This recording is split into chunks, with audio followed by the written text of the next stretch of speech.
This webinar is being transcribed.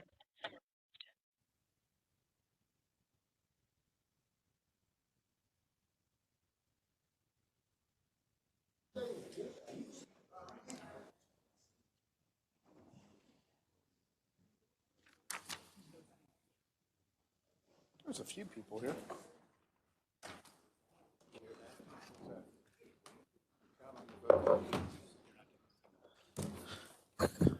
We ready?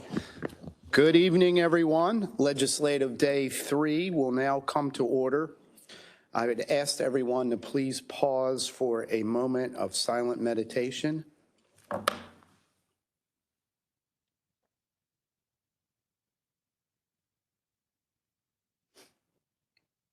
Thank you. Councilman Jones, would you lead us in the Pledge of Allegiance tonight? It be my pleasure, sir. Thank you, sir. I pledge allegiance to the flag of the United States of America and to the republic for which it stands, one nation, under God, indivisible, with liberty and justice for all. Thank you, Councilman Jones. You're welcome, sir. Oh, sorry. Okay.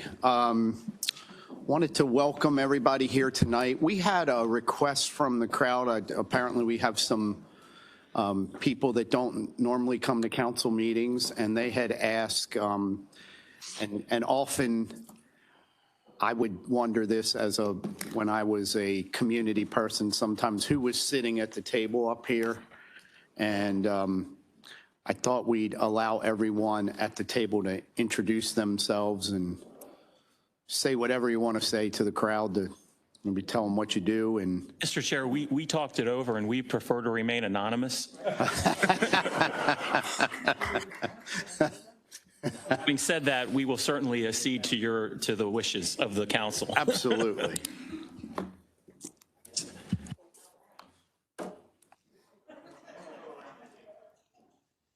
Hi, my name is Adam Phillips. I'm the Deputy Legislative Counsel for the County Council. My name is Tom Bostwick, and I am the Secretary to the County Council. Hi, I'm Elizabeth Irwin, Acting County Auditor. I'm Chris Belcastro. I'm the Council Administrator. I'm James Benjamin. I'm the County Attorney. I'm Deandra Walker. I'm the County Administrative Officer. Good evening, Kevin Reed, Director of Budget and Finance. So now you know, this is the table of VIPs. So with that, we'll move on. Is there a motion to approve the journal for the meeting of January 20th, 2026? So move. Second. All in favor? Aye. Okay, the journal is approved. Next up, we have enrollment of bills. Bills 9125, 9225, and 9325 were passed by the council, signed by the county executive, and are hereby enrolled. Mr. Secretary, will you now read all bills for introduction? Certainly, Mr. Chair. First is Bill 10-26, Current Expense Budget Continuum of Care, 38 slot. Next is Bill 11-26, Current Expense Budget Smart Policing Initiative.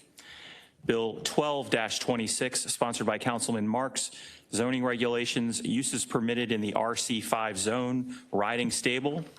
And Bill 13-26, also sponsored by Councilman Marks, Zoning Regulations, Signs, Placemaking Signs. Okay, thank you, Mr. Secretary. We will now consider appointment confirmations, and I know that we have, looks like we just have one, Mr. Shepard. Mr. Shepard, did you want to come up? How are you, sir? I know we've all had most of us have had a chance to talk to you and talk to you about your vision for Rec and Parks. Do you want to say any more before we have questions? I'll get this one right, since I didn't get the camera right for the work session last week. But again, good evening, Mr. Chairman, members of the council, and everyone here. It's an honor to be before you. for this appointment. I was really excited and proud that the county executive nominated me for this, and I am humbled of her confidence and her thought that I can help out with Rec and Parks. I appreciate all the time I spent with the council over the last couple of weeks as well, and I do appreciate your consideration of this appointment as well. Thank you, Mr. Shepherd.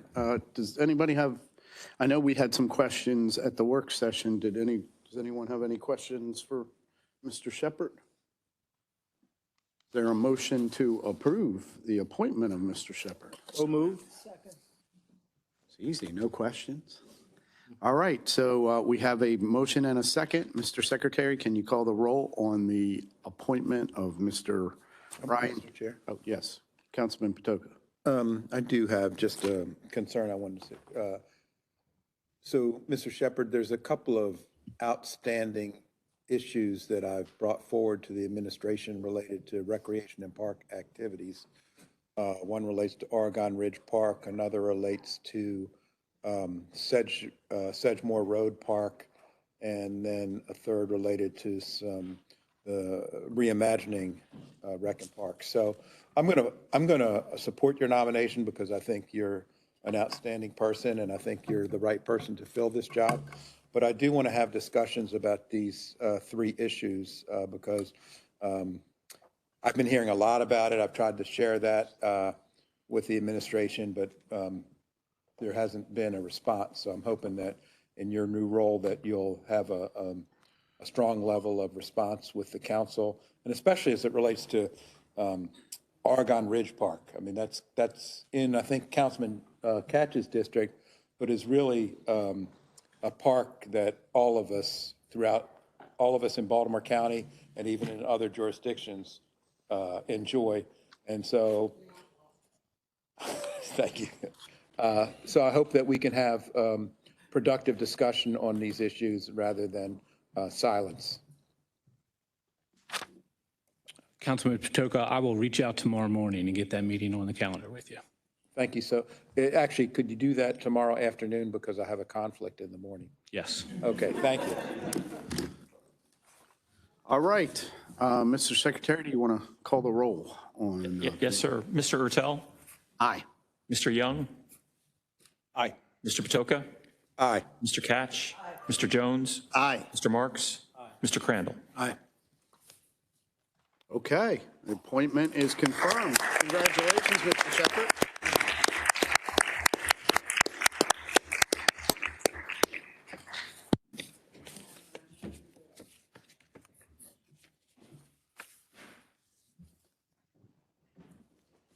Okay. Next up, Mr. Secretary, I think we have bills for final reading. Yes, sir. No, we do. Did you want to read the first bill? Yes, sir. The first item is Bill 94-25, Current Expense Budget Professional Development Fund Grant. Okay. Do we need Director Pesterfield to testify? It's up to the council. If the council is satisfied, you I mean, can. there's nothing new that he has. No. And there's an amendment? There is, sir. It's a really very technical, total form over substance. It just renames, it corrects the name of the grantee. That's all. Okay. From center to commission. Councilman Marks? It says here the amendment is by the county executive, Yes. It's offered by the county executive. and I will offer it as a council member. Thank you. He wants to. Okay. Any discussion on the bill? Do we need Director Pesterfield to talk about this, or are we good? Okay. All right. Is there a motion to approve? I'll move it. For the amendment? I'll move it. Okay. I'll second it. Call the roll. Call the roll, please, Mr. Secretary. Mr. Ertel? Aye. Mr. Patoka? Aye. Mr. Catch? Mr. Jones? Aye. Mr. Marks? Mr. Crandall? Aye. Mr. Young? Aye. Okay. The amendment passes.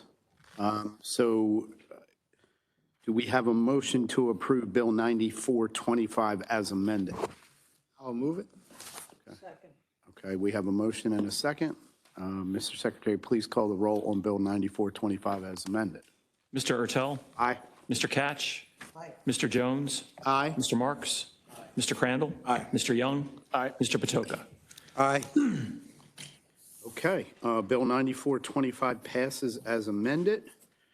Mr. Secretary, next item, please. Can I say one thing? So, Yes, sir.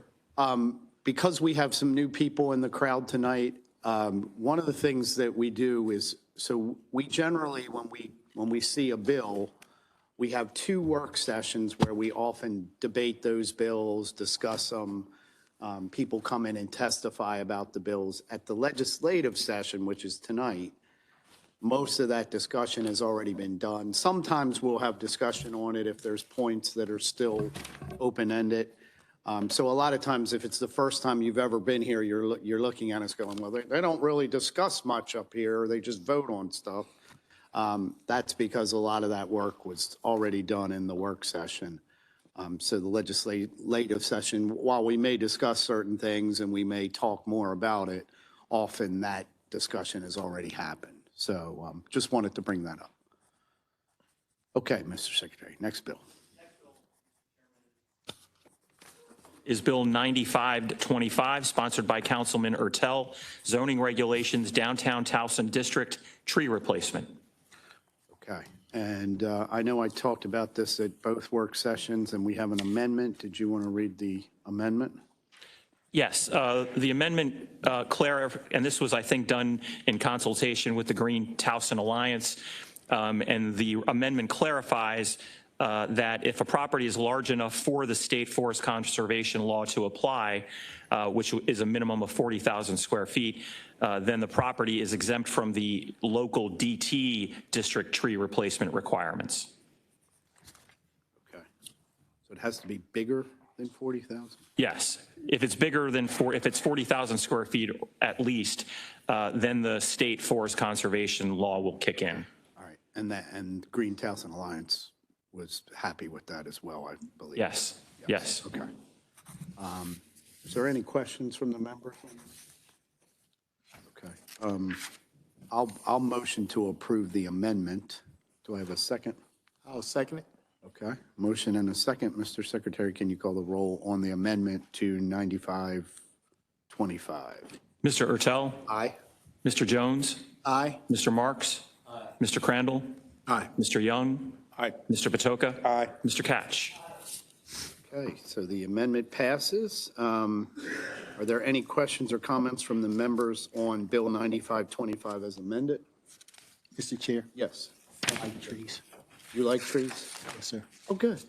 And we're actually. We need as many as we can get. We're going to plant trees. And the good news about this bill is that sometimes when we have projects that remove trees, some of the programs end up putting the trees out kind of, I'm not picking on Moncton or anything, but a lot of times they go out in places where there already are trees.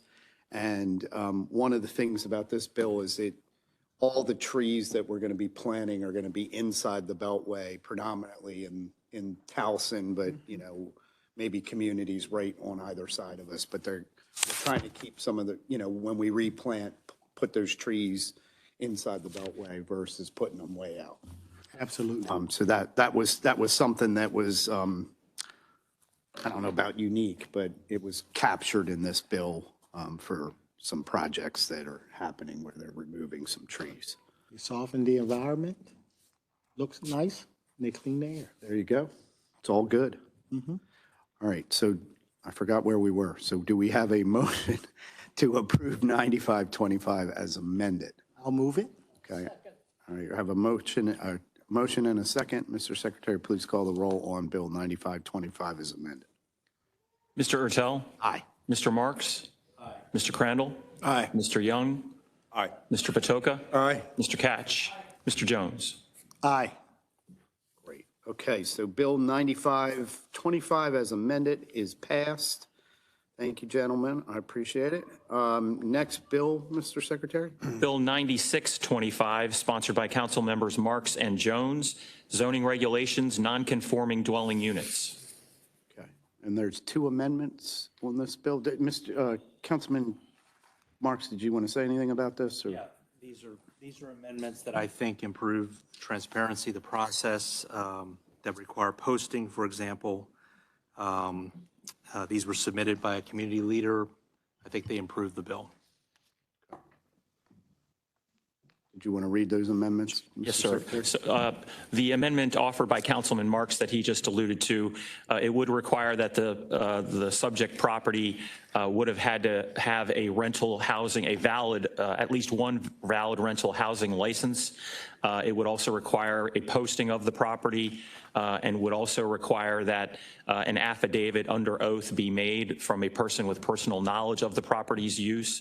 It would also require that if someone who lived within 1,000 feet of the subject property desired to challenge that designation of a non-conforming use, that the PAI director would be required to set a public hearing, a special hearing in for that purpose.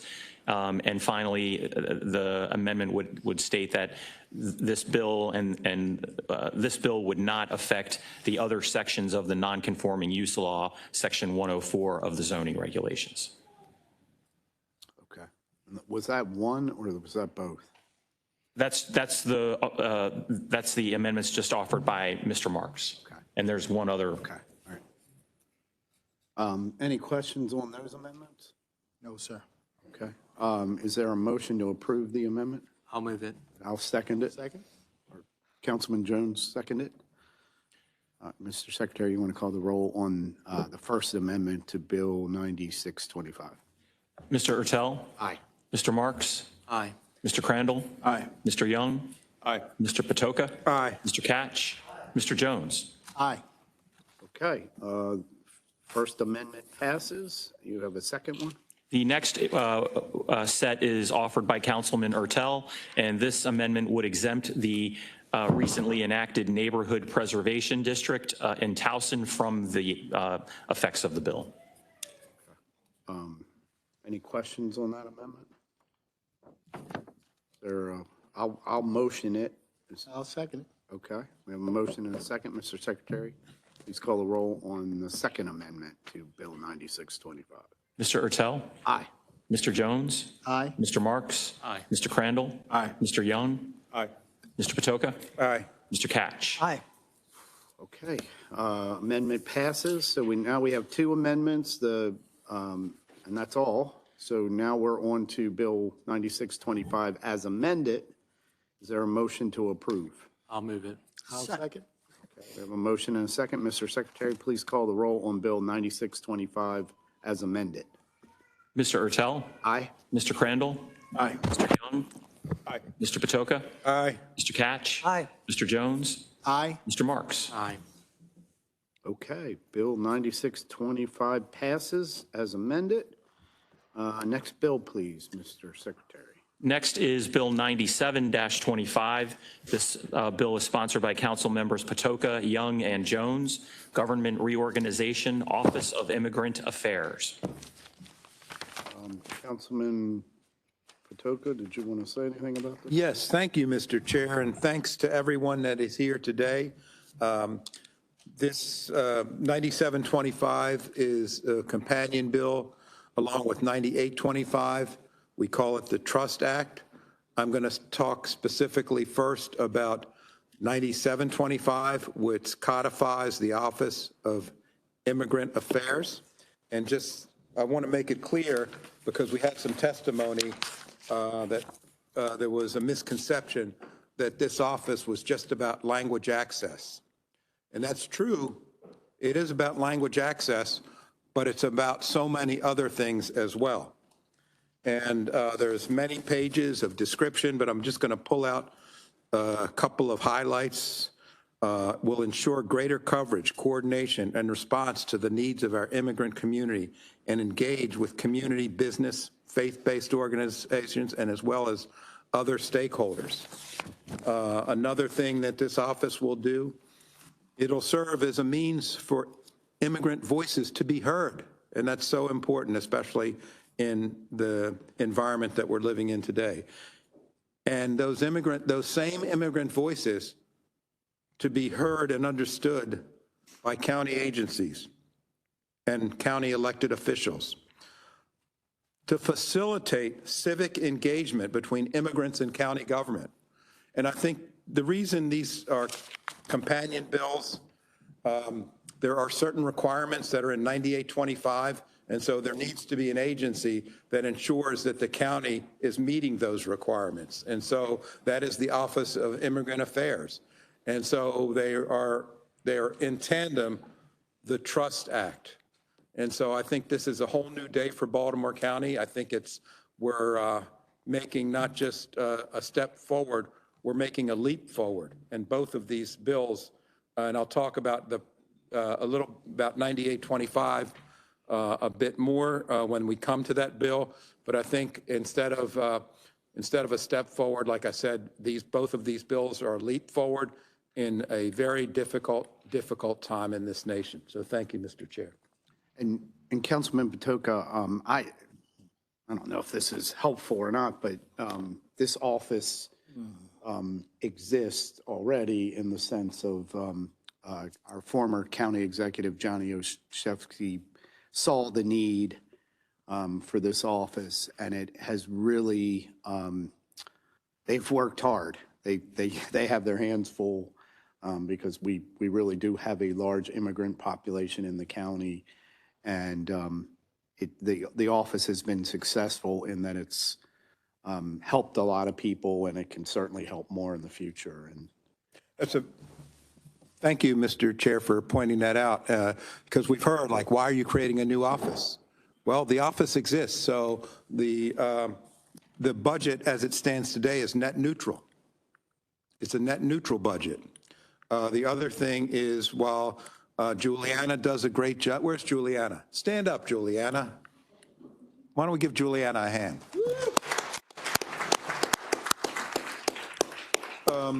So while Juliana does a great job, and I will also call out Carlos Gonzalez from my office. Stand up, Carlos. Come on, Carlos, don't be shy. So Juliana has been taking on the roles that I just described by herself, I believe by yourself? One.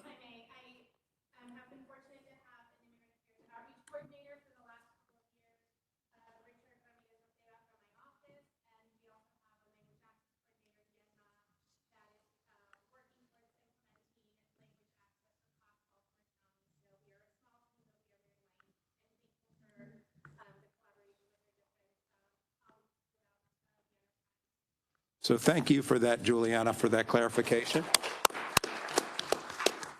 And so that's been on the executive side. On the council side, I will say that since day one, when I first became a council member in 2018, we have had perhaps, and I guess Mr. Boswick, you tell me, I think that we have had Hispanic outreach unit to our Hispanic neighbors since day one. And I believe it could be the first formal Hispanic outreach operation in a council office, if I'm not mistaken. It is. So Mr. Boswick confirms that, and Carlos does that, and we address concerns that come into the council office from all districts, and we help our colleagues if the chairman has an issue where he needs some help on. I know Juliana's quick to jump on it, but although I do have my own Spanish. Oh, well, I'm understating the chairman's role. So I just want to say that this is really important work. No one should be excluded or have barriers up to what we can offer as good government and put our communities first. And so through Juliana and through Carlos and through others with great big hearts, we can do this.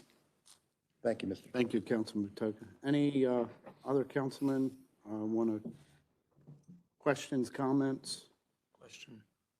Councilman Marks. Thank you. Mr. Reed, do you know offhand the approximate cost of the office right now? An office that isn't codified but exists. Do you know offhand? I don't have that offhand right now, but it does exist in the budget documents. And it's been funded for how many years? well, year by year. So it's funded through FY26, and we're working on FY27 right now. Councilman Marks, I have it listed as 235,000. There's never been any danger to this office. I can't recall any council member ever voting against this office in the budget. Correct. So yeah, again, you, the council, as a final fiscal authority that would have the final say on what gets funded at the end of May for the ensuing fiscal year. Thank you. Councilman Marks, I just want to share that by codifying it, I think it's important that a new county executive couldn't come in and decide that they did not want the office. And I think that's an important differentiation. Councilman Patoka, a new county executive could come in and fund the office at $1, technically. That's technically accurate, but I think the statement to be made through this legislation is that this is an important office for the county to have fully funded and fully supported. The director does an outstanding job. She is at many, many things that I go to. Fantastic worker for Baltimore County. I think it's just a matter of whether this should be codified into law or should continue in its current function with the funding that we all have supported. Thank you, Councilman Marks. Any other questions? There's no amendments on 9725, correct? Okay, so is there a motion to approve Bill 9725? I'll approve it. I'll move it. Okay, Councilman Jones and Councilman Patoka. Mr. Secretary, do you want to call the roll on Bill 9725? Mr. Urtel? Aye. Mr. Jones? Aye. Mr. Patoka? Aye. Mr. Catch? No. Mr. Marks? No. Mr. Crandall? No. Mr. Young? Yes. Okay, Bill 9725 passes. Congratulations. We'll move on to Bill 9825. Yes, Mr. Chairman, Bill 9825 is sponsored by Council Members Patoka and Jones, Protections for Non-U.S. Citizens. Okay, Councilman Patoka or Jones, do you? Certainly. Thank you, Mr. Chair. So first, I want to thank everyone that has participated in this process to get to this point. I even want to thank those hundreds and hundreds of folks that got on my social media and said very nasty things and things that have never been said to me before because, or maybe once they've been said to me, maybe once. Disgusting. And the reason I say that is because it reinforced how important this work is. If those emotions of hate can be put on social media, it really should drive us to push harder and to do the right thing and to open our hearts and push back against hate. I know there was someone in here that testified that is running for council that tried to minimize it into a love-hate disparity. And it is a love-hate disparity. And we have to work with our hearts, work with our compassion. We have an administration right now that has no compassion, has no empathy. And so we... Federal, correct. Thank you for the clarification. Not the county. Yes, thank you for that clarification. And so with that in place, here at the local level, we have to be as strong as we can. We have to push back as hard as we can, just like folks are doing in Minneapolis and just like folks are doing in other parts of the country. In this extremely frigid weather, people are opening their hearts, their drive, their love, because they know how important this work is. And so having said that, Mr. Chair, if you would allow me to have a moment of privilege and to ask those that support this bill to please stand up.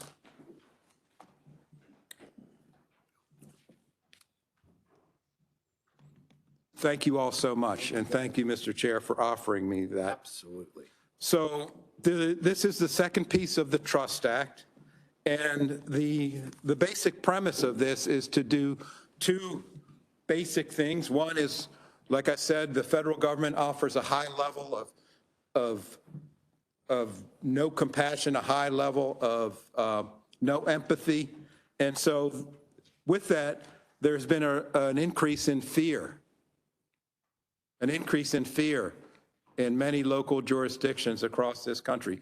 In our local immigrant communities, people are afraid to send their children to school. People are afraid to go to their place of worship. People are afraid to even go to work. People are afraid to assemble. Imagine that in this country. You're afraid to assemble. Does that sound like this country? Not to me. People are afraid to assemble. And so what this bill does is it brings down the fear. It intends to bring down the fear. And the other thing that seems to be really lacking, and we see this, you turn on the evening news every night, and what we see is a reduction in due process. In fact, in some cases, I can say with Ms. Good, Mr. Preddy, there was no process. What you saw on TV is what happened. No process, no due process. We can't assemble. We can't have due process. We have to fight back at the local level, and that's what we're going to do here. So we're going to put guardrails up against ICE activities in Baltimore County, and also guardrails up in terms of how much our agencies can engage with ICE. I can tell you that you heard me talk about empathy, compassion, love, having a heart. Well, for me, I'm driven by my faith in this. My faith says very clearly to welcome the stranger. It does not say hate the stranger. It does not say attack the stranger. It does not say send away the stranger. It does not say deport the stranger. And just to tell you, both my parents were Holocaust survivors, so when I hear the word deportation, it has a different meaning for me. It has a meaning of a level of insensitivity that I heard firsthand from my parents that you can't imagine that somebody would be put through that. So in my faith, we welcome the stranger. And I can tell you, I've been going to church quite a bit, Mr. Chair. I go every Sunday. And I pay attention to what the pastors are saying.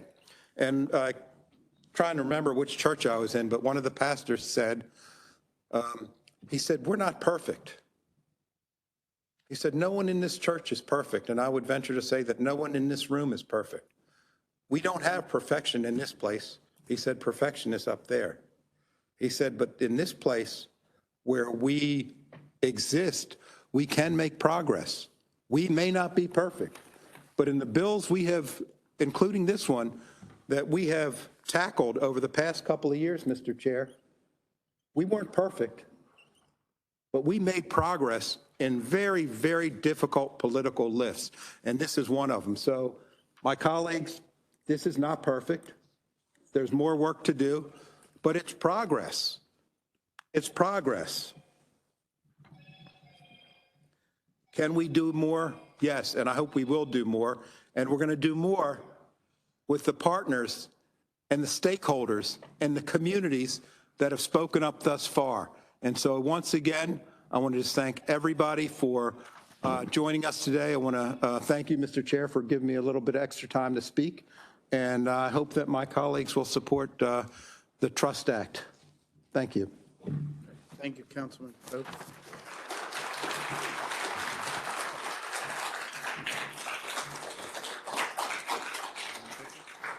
Councilman Jones? Yes, thank you, Mr. Chairman. I too want to, number one, support the Trust Act, but also I want to make it absolutely clear that I stand with the immigrant community and I support anyone who come to this country trying to make a better life for them and their family, who's able to contribute to our society without breaking any laws. I can't help but I always try to look for a silver lining. These are some very, very dark days in our country. But I would be remiss if I did not recognize the humanity of so many people in our country that is standing up. I'm reminded of a sign that I saw that a young lady made, and it really touched me because it pretty much summed it up. Let me see. Let me pull up the sign so I can make sure I get it right. Got a lot of pictures on that phone, Councilman. Oh yeah, we got a lot of pictures. Selfies. There's no question. It's a lot of selfies, pictures. yeah. A lot of pictures. We know this from the selfie game. But let me see, as I'm looking for it, and I can't seem to find it right now. So I'll guess paraphrase it. I'm pretty sure I'll get it right. The sign said that slavery was legal. It said segregation was legal. It said the Holocaust was legal.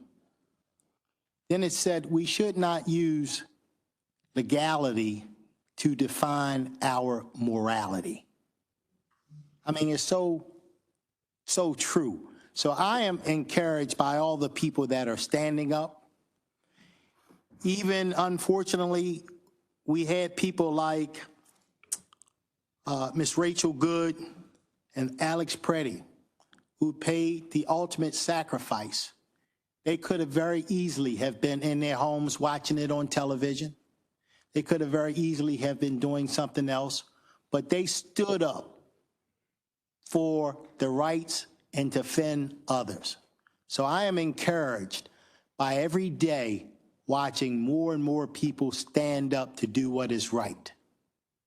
So I stand with the immigrant community. I'm proud to support the bills, and I'll do whatever I can to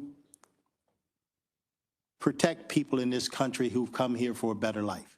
So thank you so much for listening, and thank you all for showing up, and God bless you all. Thank you. Thank you, Councilman Jones. Daniel? Thank you, Mr. Chairman. Colleagues, before I ever wore a suit or sat behind a microphone, I wore the uniform of a United States Marine. I was an infantryman. I served 2 combat tours in Iraq, fought in the Second Battle of Fallujah. I had the opportunity to walk the streets of small towns and communities in Anbar Province, towns called Haditha, Sikla, Aklaniya, places torn apart by fear, by uncertainty, by the feeling that no one was looking out for them.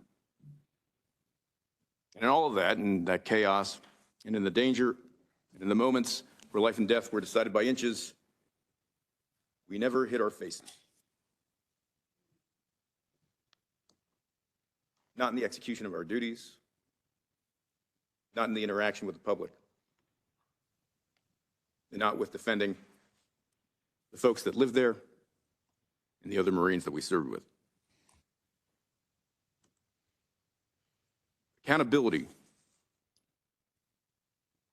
is the reason that we are here tonight and taking up these bills before us. Accountability as a local government, accountability as members of the public and residents of this county.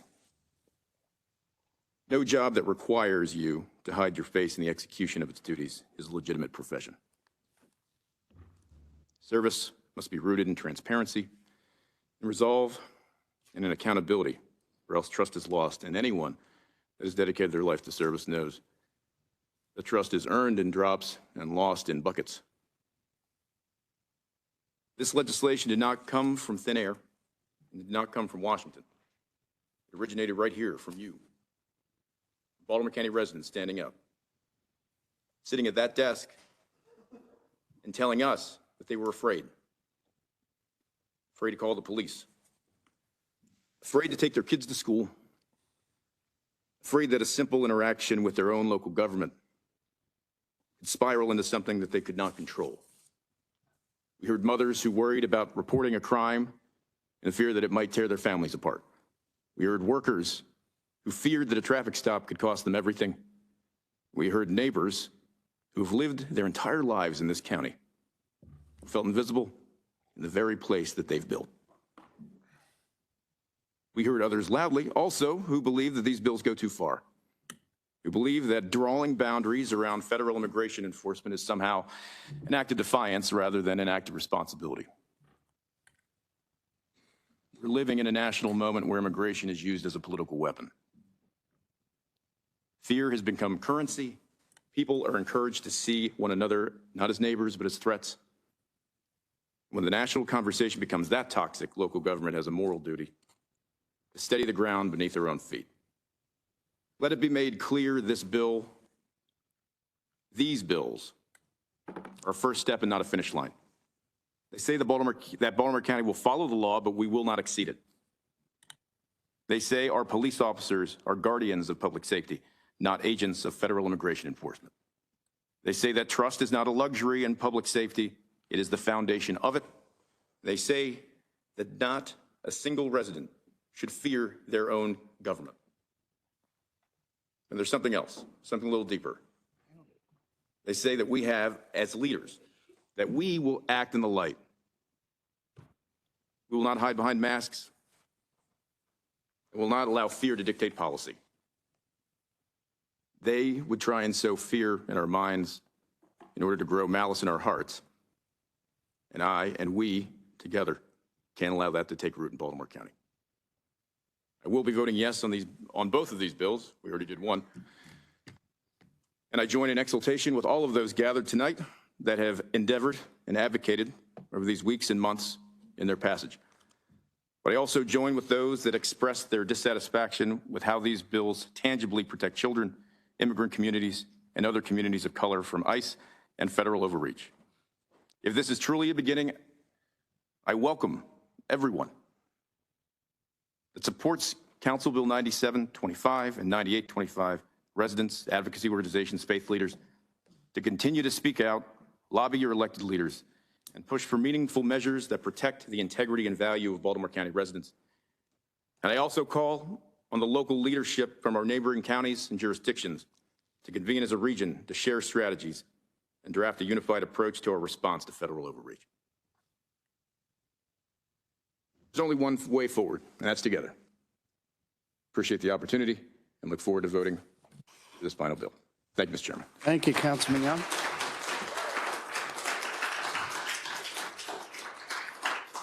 Oh, no. Oh, you're okay. I know we have some amendments. One thing I wanted to say as well, my colleagues have been very eloquent tonight.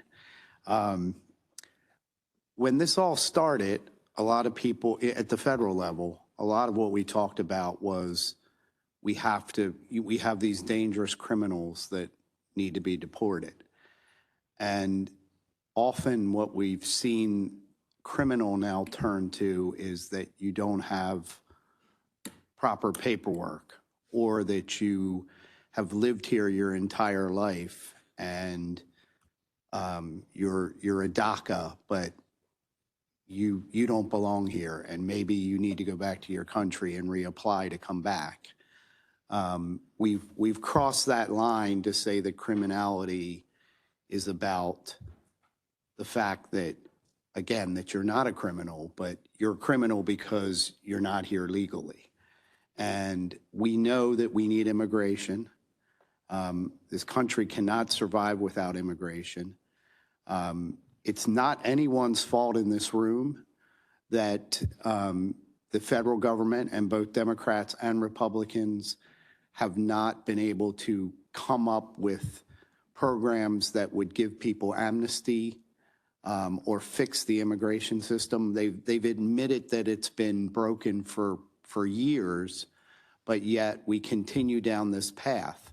And it's one thing to deport people that are doing harm to our country, but to take people that are here to build a life and to help our country, survive, it's, these things are important that we stand up and that any small voice that we have at the local government level, that we push back, that what's happening is not right.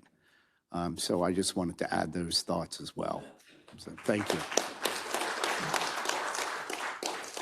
So any others that wanted to? Okay, so do we have at least 2 amendments or one? Okay. One amendment, Mr. Chairman. The amendment is offered by yourself, Councilman Ertel.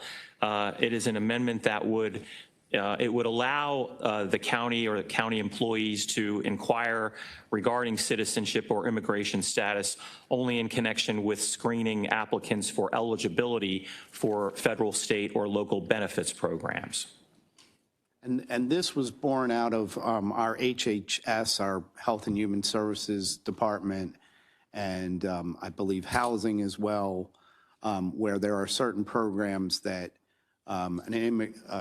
sometimes there's programs for immigrants that unless they can ask, and what we were asked by our departments is that if they felt like they couldn't ask that question, it might actually harm people in the sense that they might be eligible for a program that exists, but they wouldn't be able to ask that question to know that we have benefits for that person. So that's why I offered that, just to, and that information, obviously, from that point on, cannot be shared beyond that inquiry for benefits.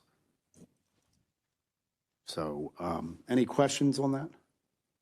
I'll motion to approve it. Is there a second? Second. Okay.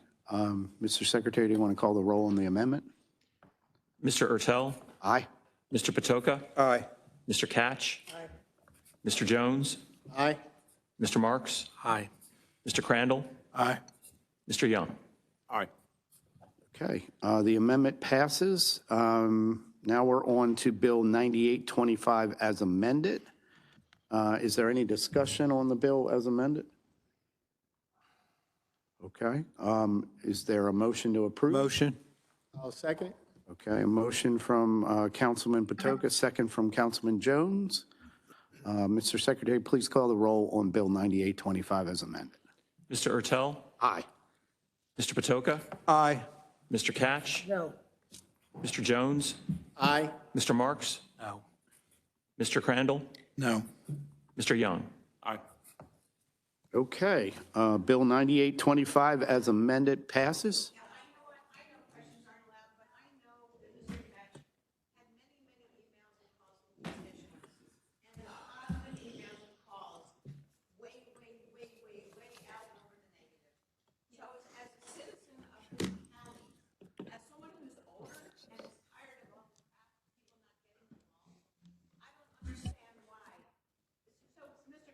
Well, ma'am, you unfortunately, you can't question Councilman Catch at this point.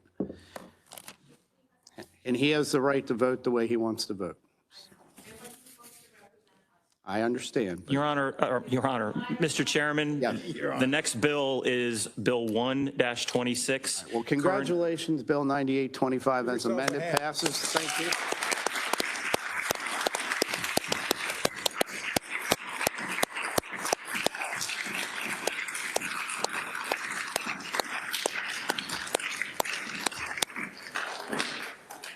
Okay. All right. Next bill, Mr. Next, Mr. Chairman and members of the council, is Bill 1-26, Current Expense Budget, MRC Strong, with 2 Ts. Okay, and I know Mr. Richardson had testified about this at our work session. I don't think we had any questions. There are no amendments on this. Is that correct? Correct. Okay. Is there a motion to approve Bill 126? I'll move it. Second. Okay, we have a motion and a second. Mr. Secretary, please call the roll on Bill 126 as amended. Mr. Ertel? 126, no amendment. Aye. Mr. Crandall? Aye. Mr. Young? Aye. Mr. Patoka? Aye. Mr. Catch? Aye. Mr. Jones? Aye. Mr. Marks? Aye. Okay, Bill 126 passes. Next bill, it's a companion, well, it's another bill from HHS. Correct, sir. Bill 2-26, current expense budget, perinatal care coordination infrastructure. Okay. Is there a motion to approve Bill 226? I'll move it. Second. Mr. Secretary, please call the roll on Bill 226. Mr. Ertel? Aye. Mr. Young? Aye. Mr. Patoka? Aye. Mr. Catch? Aye. Mr. Jones? Aye. Mr. Marks? Aye. Mr. Crandall? Aye. Okay, Bill 226 passes. Now we're on to 326, and this is sponsored by all council members. This is on the data center. I know this was the original bill from Councilman Young. I don't know if you want to say anything about the bill. Sure. And not to belabor any points, but just to thank the advocates, members of the labor community, and the members who shared amendments. There are a number of amendments. I'll say that the first group that I recommended came from the last month of communication with the trades, as well as community folks that were concerned about original language. So all our additions and have been vetted, but also walked through with the department, the planning board, as well as folks that have a vested interest in what regulations will be and what responsible construction of data centers should look like in Baltimore County. So just wanted to thank them for your patience as well as your willingness to dialogue. And with that, I guess we throw it to you and then the secretary for the amendments. Okay. Mr. Secretary, did you want to cover the amendment? Unless there's questions or comments from the members before we get to that? I don't think there are. Okay. On the amendments? On the amendment. Well, you might have a comment on the amendments. I think there's a variety of amendments. Okay. The first set of amendments is offered by Councilman Young. These amendments follow the work session and the testimony heard by some of the trades, as well as some other items. First, it allows the moratorium to expire 90 days after the planning board submits its report, if that time is less than the approximate 1 year of the moratorium, actually more like 11 months at this point. It would require the planning board to hold a public hearing. It would require the planning board to compare the employment capacity and economic impact of data centers to other similar uses. It would require the planning board to recommend project labor agreement requirements for data center construction, as well as a definition of data centers. I think that's the highlights of them. Happy to answer any questions related to the amendments, if there are any. Any questions about the amendments? That was there, and there's another set, right? Right. That is Mr. Young's That's the first offering. set. Okay. Yes. There are 4 altogether. Okay. So was that 1 or 2? That was the first set of amendments offered by Mr. Young. There's 3 more. Yes. Okay. All right. Mr. Chair? Yes. Councilman Crandall. Yes. Mr. Secretary, are, in your estimation, any of the amendments that we have not heard yet, do they contradict with Mr. Young's his first set of amendments? No. Okay. Thank you. Thank you, Mr. Chair. Okay. Thank you, Councilman Crandall. Okay,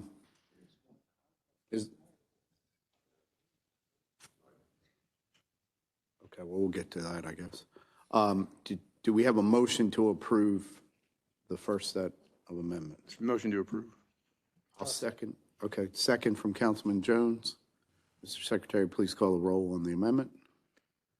Mr. Ertel? Aye. Mr. Young? Aye. Mr. Patoka? Aye. Mr. Catch? Mr. Jones? Aye. Mr. Marks? Aye. Mr. Crandall? Aye. Okay, amendment passes. Next amendment, please, Mr. Secretary. Yes. The next amendment is offered by Councilman Ertel. This amendment would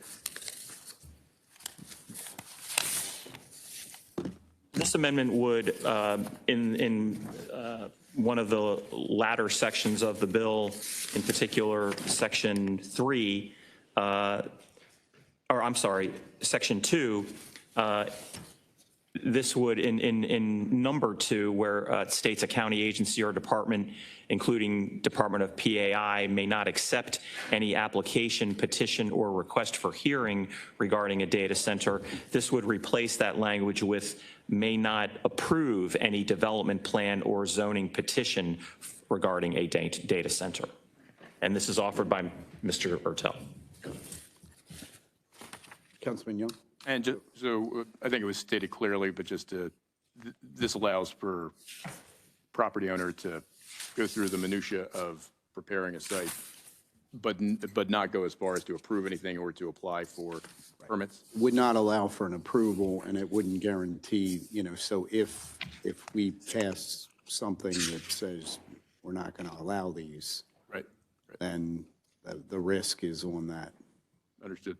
on that person, that property owner. Sure. And I appreciate the dialogue and you sharing with me the amendment. And we've talked about concerns, but also, I appreciate you giving me due deference to talk about the implication with the bill. And so I'll be supporting the amendment. Okay. Absolutely. Thank you, sir. Councilman Crandall. Yes, Mr. Chair. A question for both you and Councilman Young. Is this the amendment that you and I spoke of earlier regarding timing for the 6-month period? This is so that amendment is coming. Okay. Yeah. Thank you. Okay. Is there a motion to? I'll motion to approve the amendment. Is there a second? Second. Okay. Mr. Secretary, you want to call the roll on that amendment? Mr. Ertel? Aye. Mr. Patoka? Aye. Mr. Catch? Mr. Jones? Aye. Mr. Marks? Aye. Mr. Crandall? Aye. Mr. Young? Aye. Okay. Amendment passes. Mr. Secretary, next amendment. The next amendment is offered by Councilman Crandall, and this would add language to the recommendations for the recommendations of the Planning Board study to also include considerations related to which zoning classifications are appropriate for data centers. That's a good amendment, Councilman Crandall. It is. I think it's awesome. It is awesome. Is there any discussion or I'll move questions? it. You'll move it? I'll second it. Can I comment on it? Yes. I just wanted the Secretary to note that Councilman Crandall made an awesome amendment. So noted. All right, Mr. Secretary, please call the roll. Mr. Ertel? Aye. Mr. Crandall? Aye. Mr. Young? Aye. Mr. Patoka? Aye. Mr. Catch? Mr. Jones? Aye. Mr. Marks? Aye. Okay, amendment passes. Congratulations, Councilman Crandall. Next amendment, please, Mr. Secretary. There is one other amendment. I probably misspoke, Mr. Crandall, because this amendment, if passed, is a little bit inconsistent with with Mr. Young's amendment related to the timing of the Planning Board report. This amendment offered by Councilman Patoka would strike the moratorium lasting until January 1 of 2027 and substitute August 30th, 2026, and would also strike the Planning Board's report due date of October 1 of 2026 and would substitute June 15th, 2026. So essentially, this amendment would move the timetable or the time frame up by a period of time. It would be more of a 4 to 6 month window for the Planning Board to do its report and for the moratorium to expire. Is there questions or discussion about this amendment? Mr. Chair? Yes, Councilman. So I met with many of the trade organizations last week, and they shared with me that they thought the year time period was lengthy. And so in discussions, there was a time frame that some of the organizations, many of the organizations suggested it be shortened to 6 months. So following that discussion, I offered the amendment. Mr. Chairman. Yeah, Councilman Young. The conversation that had been going on with the trades as well as the Planning Board since we dropped the bill, it was requested for shortening, or it was asked to consider 6 months, but through engaging with the planning board and understanding too that they will automatically and move diligently to start the work of the work group or the committee to study this and get back to us with a report, they won't be able to dive in exclusively until after the budget session concludes, or season concludes, which won't be till the end of April or end of May. So the middle ground was to create language that allowed for if they were, and they feel that they could finish their work too with the data that they have available and with the requirements that are put forth in the bill, that they could probably be done well before October. So we provided the opportunity, well, if they were done, they could submit the report, and then it would be a 90-day clock, just like it's 90 days by October to January 1st, to give the council and administration time to consider the recommendations to put into a bill or a package of bills. So instead of shortening it to 6 months, we allowed for an opportunity where when they finish their work, 90 days after that, the moratorium will end, which would likely be could be less than a year, but also give them a runway. So that's why we chose that for the original language and didn't define 6 months out of the year. Plus, we didn't want to make it seem like we were backtracking from what the intent was, which is to make sure that we're not putting anybody under the radar or putting anybody under the ticking clock, so they could take time and have a meaningful conversation about what data centers in Baltimore County should look like responsibly. Councilman Cranberry, did you have something? Your mic was on. Sorry about that, Mr. Chair. No, I think what Councilman Young has struck is a reasonable way to move forward. I mean, in essence, if the planning board completes their work, we have 90 days to come up with bills. I mean, it's as simple as that, if they complete the work before the moratorium is up. So it gives the planning board time to do their work, and then gives us time to potentially work on legislation. Thanks, Mr. Chair. Sure, and appreciate the comments. Oh, sorry, Councilman.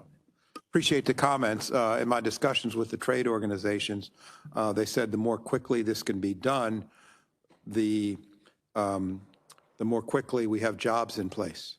The more quickly, and the jobs are not out-of-state jobs or out-of-town jobs. They're local jobs for families that are here in Baltimore County. And so if it is a stretch for us to accelerate the schedule, that's okay, because at the end of the day, we're creating jobs, we're creating economy, we're helping families make sure they can pay their bills in a really difficult economic environment. I mean, we all know the challenges that every family's faced. So to me, I thought accelerating this thing to create, there's an incredible economic spinoff when someone is at work. And there is the absolute inverse of that when there's not a job. And so for me, I think it's important that we push ourselves, we push our departments, we push us as a legislative body to move as quickly as we can to add stimulus right here in Baltimore County. And so that's why I have tried to accelerate the schedule a bit. Thank you, Mr. Chair. Now, without this amendment, the current, can you explain that again? Or with the failure of the amendment, that we agreed on, the first set of amendments would mean that if the planning board has until October 1st to submit their report, and then we have 90 days after that to, well, it gives us 90 days before the first of the year, before the moratorium expires. Or they finish their work early in July or August, and then there's 90 days for us to then take up recommendations, and 90 days later, after they submit the report or done their work, the moratorium ends. And that was because of the engagement with everyone involved, having conversations with the trades and with our own department about what they believed was responsible to make sure that, again, the whole purpose of this bill isn't to be anti-growth, it's to make sure that growth doesn't start and then has to be interrupted because we have made the mistake that Virginia and other states have made, where they haven't been thoughtful about what regulations need to be put in place related to data centers, their proximity to communities, and their drain on resources and infrastructure. So don't support the amendment and would encourage my colleagues to also not support it. Thank you. Any others? Is there a motion? Motion, move the amendment. Second?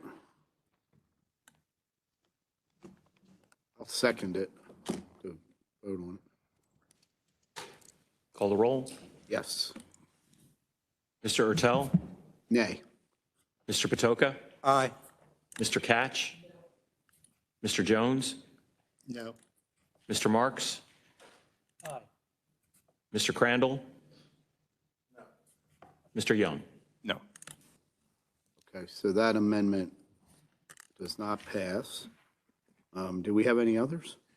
No, that is those are the four on Bill 9, on Bill 3. We kind of end up in between where a year and 6 months. Correct. It depends on how fast. Depending on how quick the planning board Yes. is able to get their work done. Okay. So, so now we have Bill 326 in front of us as amended. Move the bill as amended. Okay, we have a motion and a second. Mr. Secretary, please call the roll on Bill 326. Mr. Ertel? Aye. Mr. Young? Aye. Mr. Patoka? Aye. Mr. Catch? Mr. Jones? Aye. Mr. Marks? Aye. Mr. Crandall? Aye. Okay, Bill 326 as amended is passed. Next bill, please, Mr. Secretary, 426. Yes. Next is Bill 426, sponsored by Councilman Patoka, zoning regulations, density residential use regulations in existing developments. Okay, Councilman Patoka. Thank you, Mr. Chair, and I've shared this with my colleagues over the past several hearings, that this allows for to correct zoning regulations that were formulated in the 1970s, which doesn't meet the needs of the community today in terms of allowing for certain faith-based organizations that are technically not in compliance, and this would pull those uses into compliance. Thank you, Mr. Chair. Councilman Patoka, I know I asked a question during work session, and I hope it's not the same question I'm asking. So this applies to current institutions that Correct. are already in place? That are currently operating. It wouldn't necessarily be new where we're allowing, I don't believe so. That's not the intention. I'll have to yield to the secretary. Correct. It does not create any new rights. Right. It essentially clarifies rights that have been approved, or uses that have been approved historically as well, and those same uses being approved today as well as moving forward. okay. Any other questions for Councilman Patoka? I know we have an amendment too. So you want to read the amendment? Sure. The amendment is really, it does not, in fact, affect the substantive bill or the substantive repeal and reenactment of Section 1B01.1.B.2. It really just clarifies some of the whereas clauses, putting the intent of the bill in proper context, and just making sure that the whereas clauses are tight and are descriptive. Always got to have the whereas is correct. Yes. Exactly, for posterity. All right. Is there a motion to approve the whereas? Motion. Amendment? So motion forward. I'll second it. Is there, Mr. Secretary, do you want to call the roll on the amendment to Bill 426? Mr. Ertel? Aye. Mr. Patoka? Aye. Mr. Catch? Mr. Jones? Aye. Mr. Marks? Aye. Mr. Crandall? Aye. Mr. Young? Aye. Okay, the amendment to Bill 426 passes. Now we have the bill as amended. Is there any questions about the bill as amended? If not, is there a motion? Motion. Is there a second? Second. Second from Councilman Jones. Mr. Secretary, you want to call the roll on Bill 426 as amended? Mr. Ertel? Aye. Mr. Patoka? Aye. Mr. Jones? Aye. Mr. Marks? Aye. Mr. Crandall? Aye. Mr. Young? Aye. Mr. Catch? Okay, Bill 426 as amended is passed. Congratulations, Councilman Patoka. Thank you, Mr. Chair. And so next up, council will now consider all fiscal matters. Extensive testimony was taken at the council's work session on January 27th, 2026, last week. The witnesses who testified at the work session are available to restate their testimony if needed. If a council member has any questions regarding a particular fiscal matter, that item will be discussed as a separate matter. I will now call upon the secretary to read the cover letter for fiscal matters 1 and 2. Certainly, Mr. Chairman. Fiscal matter 1 is 3 contracts for on-call landscaping services, and fiscal matter 2 is a contract with Hazen and Sawyer DPC for professional engineering services as part of the lead reduction program. They're back in the fold. Okay. Is there a motion to approve? Motion. I'll second it. Mr. Secretary, please call the roll on fiscal matters 1 and 2. Mr. Ertel? Aye. Mr. Patoka? Aye. Mr. Marks? Aye. Mr. Crandall? Aye. Mr. Young? Aye. Mr. Catch? Mr. Jones? Aye. Okay, fiscal matters 1 and 2 are approved. We will now consider the remainder of the miscellaneous business items. Mr. Secretary, first item, please. First item is Resolution 3-26. This is a resolution seeking council approval of the adoption of Small Area Plan Number 11, Master Plan 2030.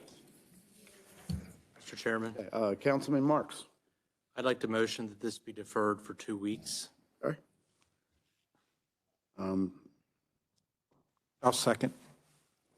So there's a motion and a second. Are there any questions from the members before we vote? Mr. Secretary, do you want to call the roll on? Yes. Mr. Ertel? Aye. Mr. Marks? Aye. Mr. Crandall? Aye. Mr. Young? Aye. Mr. Patoka? Aye. Mr. Catch? Mr. Jones? Aye. Okay. All right, so we'll delay that for 2 weeks and So that it will be on the February 10th work session and the February 17th legislative session. so not, it won't get 2 work sessions, it'll just get 1. One more. Okay. Yes, sir. Okay, great. So we're beyond that, and then we have Resolution 426. This is sponsored by Councilman Patoka. Yes, designation of Pikesville as a sustainable community. Thank you, Mr. Chair. This resolution will allow for the Pikesville area to be eligible for resources available from the state with the sustainable community designation. Okay. Thank you, Councilman Patoka. Is there any questions from the members on Resolution 426? Is it 420? Yeah, 426. None? Is there a motion? So moved. I'll second it. I'm sorry, Mr. Secretary, please call the roll on Resolution 426. Mr. Ertel? Aye. Mr. Patoka? Aye. Mr. Crandall? Aye. Mr. Young? Aye. Mr. Catch? Mr. Jones? Aye. Mr. Marks? Aye. Okay, Resolution 426 passes. And now we have Resolution 526 from Councilman Jones. Yes, sir. Squatters. Yes. This Councilman Jones. encourages the General Assembly to strengthen the laws against squatters. Thank you, Mr. Chairman. Thank you, Mr. Secretary. I was, as early as January 30th, I read another article in the Baltimore Sun. Grand theft housing, squatters takeover exposes gaps in Maryland law, renews debate. I mean, what we're talking about here is scenarios where people, either they're the victims or they're the perpetrators, but at the end of the day, people are taking over other people's property. And instead of us looking at them as trespassers, it seems as though Maryland law treats them as tenants. And therefore, you have to go to court to have them removed. And sometimes going to court can end up in a very long and lengthy process while a person is in the home illegally. So in most cases, the scheme goes like this. Someone will see a property that's for sale or for rent. They will go online, they'll capture those photos. They will relist the property on some place like Craigslist. They will go in and change the locks.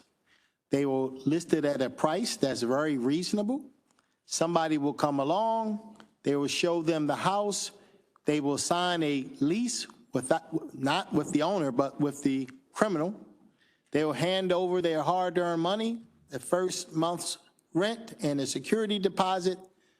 The criminal walks away. Sooner or later, the property owner shows up and realizes they're in the house, and they call the police, and the police say it's a civil matter, you have to go to court. And that whole process takes forever. So, number one, that person could be the victim who've handed over their money, or they could be the perpetrator, because when the police come, all they do is show a lease. So what this bill, I've worked with the secretary, and we've looked at every way that we can to see if there was something we could do at a local level. But at every time we came up with an idea, it was always preempted by the state, and they're viewing people so broadly as tenants with rights as opposed to trespassers. And I've asked the question, what is the difference between me leaving my house to go to the store and buy a carton of milk and coming home, somebody being in my house uninvited, and me going on vacation, coming back 6 weeks later, and the person's in my house uninvited? But it would appear as though if the person's in my home and there's no signs of breaking and entering, then somehow that person didn't break and enter my property, and therefore they are a tenant. So it is what I would call very disheartening that people are losing the possession of their property. We've had cases where people have purchased a home, they go to settlement, and then when they show up to move in, somebody else is in there. Now they just paid for a home that they can't get possession to. Once again, they have to go to court. So I'm asking the state to take a look at some other jurisdictions, some other states that have come up with ideas and solutions, and mimic them, come up with their own. Is clearly a problem that we cannot fix here at the local level. It's a problem that the state has to take up, and I'm doing what I can to urge them to do exactly that, protect people's property. I had a case of my own where I was selling a house that I owned, and luckily for me, one of the neighbors knew me and said, "Hey, Julian, I didn't know you sold that house." Well, I didn't sell that house. What are you talking about? Well, people are moving in right now. What? Well, luckily for me, when I got there, they were going to get a second load. And I was able to quickly remove their property from my house and call the police. I don't know whether or not they were the victims or the perpetrators. But lucky enough for me, I was able to get notification. So what I would urge anybody to do, which is what I've done since then, it may be an expensive endeavor, but if you own a piece of property that you're selling and you're not there, take the time to pay for a internet connection and some wireless cameras, and make it so that anybody that moves in or around that property, you're notified immediately. That is the only way until the law changes for you to be protected. So I'm asking my colleagues to help me send a message to the General Assembly that we want something done on this issue. Thank you. Thank you, Councilman Jones. Any questions for Councilman Jones? That was quite extensive. Sorry. You left no stone unturned. Mr. Chairman, Yes, Councilman I'd Katz. like to be a co-sponsor. Oh, good. I would like to as well. Very well. I like the squatter. I would like to as well, although I will note that this has been discussed quite a bit over recent years. Something we probably should have done as a resolution many years ago. Mr. Chairman, Councilman Young. count me in as a co-sponsor as well. Yes, sir. You're a trendsetter. Yes. Going once, Is there a motion? going twice. Anybody else want to co-sponsor? I'll move it. I'll second it. Mr. Secretary, please call the roll. Mr. Ertel, Aye. Mr. Jones, Aye. Mr. Marks, Mr. Crandall, Aye. Mr. Young, Aye. Mr. Patoka, Aye. Mr. Catch. Okay, Resolution 526 is passed. Mr. Secretary, is there any further business to come before the council? There is no further business, Mr. Chairman. Okay, before we adjourn, I just wanted to say, this is, while it may not seem like a super momentous historical moment, this is the last time any member will sit on this dais because as of tonight, this room is being closed and crews will be coming in to take this dais apart. We're going to a 9-person council, so we have to add 2 seats. We're also going to add a chairlift, so if we ever have a disabled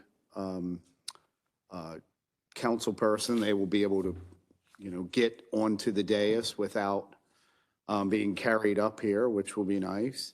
We're also adding some handicapped accessibility spots in the chamber where if you come to testify and you're in a wheelchair or a scooter or something like that, you'll have a place that you can actually get into the, where the pews are now, where sections of the pews are now. I'm not going to say that, Councilman Jones. So this is the last time we'll all sit up here. I think we should take a photo when we adjourn, because it won't necessarily look the same after it's done. Mr. Chair? Yes, Council. So Robin Brody is here, and she has magic in her camera that everyone looks 10 years younger and 10 pounds lighter. So if Robin takes a picture, we'll be in good shape. Okay, so with that, is there is there a motion to adjourn the meeting? So moved. Okay. All in favor? We got a second? All in favor? Aye. Okay, meeting is adjourned. Thank you, everyone, for coming. Have a great night, and we appreciate you being here, and thanks for everybody's hard work in testifying for all these different bills. If I could, Mr. Chairman, we will be putting out a press release tomorrow morning. We will be notifying the media and the public that the council work sessions, the council legislative sessions will now be in the planning board hearing room. Same time, just a different location. The work sessions will be a combination of in-person and virtual.